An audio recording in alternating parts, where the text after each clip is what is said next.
अस्सलाम वालेकुम रहमतुल्लाह। मुअज़्ज़िज़ सामीन, तुर्की में और शाम में बड़ा सख्त ज़लज़ला आया है। पाकिस्तान में भी थोड़ा ज़लज़ला आया है। हम ज़लज़लों से कैसे बच सकते हैं? सबसे पहले तो ये दुआ समझें।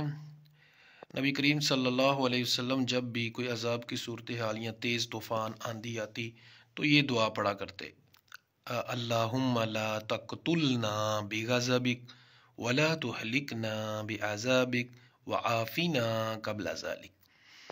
ए अल्लाह, हमें अपने गज़ब से हलाक ना करना, अपने अज़ाब से हलाक ना करना, और जब कभी तेरा अज़ाब आना हो तो हमें उस अज़ाब से पहले निजात दे देना। तो एक तो ये कसरत से दुआ पढ़ी जाए।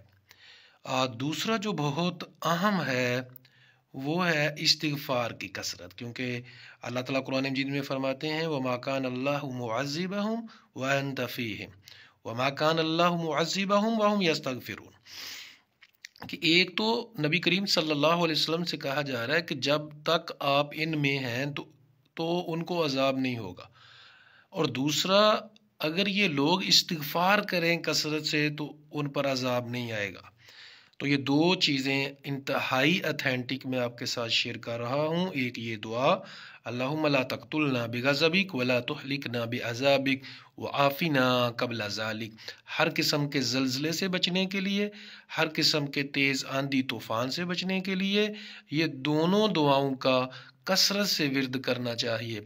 अस्तग़फ़िरुल्लाह अस्तग़फ़िरुल्लाह अस्तग़फ़िरुल्लाह। और अब ये नहीं है कि मुँह से तो इस्तिग़फ़ार कर रहे हैं और जुल्म भी करते जा रहे हैं, ज़्यादती भी करते जा रहे हैं, लोगों को तंग भी करते जा रहे हैं, तो ये तरीका दुरुस्त नहीं है। तो जब आपने ये दुआ पढ़नी है तो डर भी होना चाहिए। अस्तग़फ़िरुल्लाह पढ़ना है तो दिल में डर भी होना चाहिए। तो किसी का हक नहीं खाना चाहिए। हमें ये ज़लज़ले, अज़ाब और इस तरह की चीज़ें आती हैं हमें नसीहत के लिए कि हम अपने आप को ठीक कर लें, हम अपने आप को दुरुस्त कर लें, क्योंकि मरना तो है, क्योंकि हर इंसान ने मरना है। और हजूर करीम सल्लल्लाहु अलैहि वसल्लम ने फरमाया सबसे अक्लमंद इंसान वो है जो सबसे ज़्यादा मौत को याद करता है। तो आखिर में आप लोगों से गुजारिश करूँगा, इस तरह की मुफीद वीडियोज़ के लिए हमारा चैनल सब्सक्राइब करें, इसको शेयर भी करें। जज़ाकुमुल्लाह खैर।